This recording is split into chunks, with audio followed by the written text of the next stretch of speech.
Terdakwa Kuatmaruf menyampaikan terima kasih kepada majelis hakim karena rekaman CCTV di rumah pribadi Verdi Sambo di Jalan Saguling 3 diputar. Hal ini lantaran Kuat mengaku dirinya menjadi tahu kapan naik dan turunnya di rumah tersebut. Sontak pengakuan Kuatmaruf itu pun mengundang reaksi pengunjung sidang dengan tepuk tangan. Pengakuan Kuat disampaikan dalam sidang lanjutan perkara dugaan pembunuhan berencana Brigadir J di Pengadilan Negeri Jakarta Selatan pada Selasa 20 Desember. Dalam persidangan yang digelar turut dihadirkan saksi ahli digital forensik Heri Prianto. Saksi berkesempatan menampilkan rekaman CCTV di rumah Saguling 3 dan Duren 3.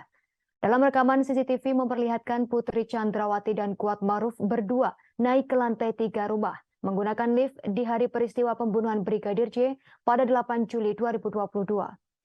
Putri Chandrawati bersama rombongan yakni Brigadir J, Barada Eliezer, Bribka Riki Rizal, dan Kuatmaruf baru tiba dari Magelang.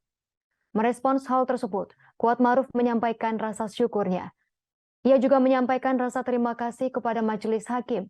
Menurutnya dengan ditampilkan rekaman itu, Kuat menjadi tahu kapan dirinya naik dan turun saat berada di rumah Saguling.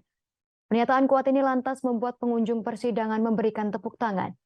Sebagaimana diketahui, saksi Heri menyebut ada sekira 53 rekaman CCTV yang didapat. Namun menurut berita acara pemeriksaan, hanya 3 rekaman yang dianggap krusial atas kasus ini.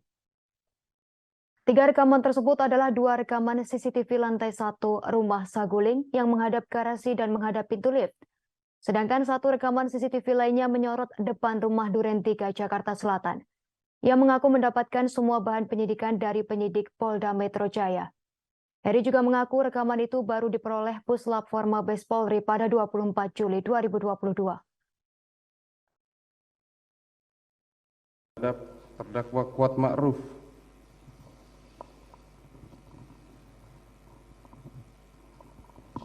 Baik Yang Mulia, saya terima kasih kepada Pak Hakim yang telah mengizinkan memutar ulang, jadi saya ketahuan kapan naiknya, kapan turunnya. Baik. Terima kasih Yang Mulia. Terima kasih.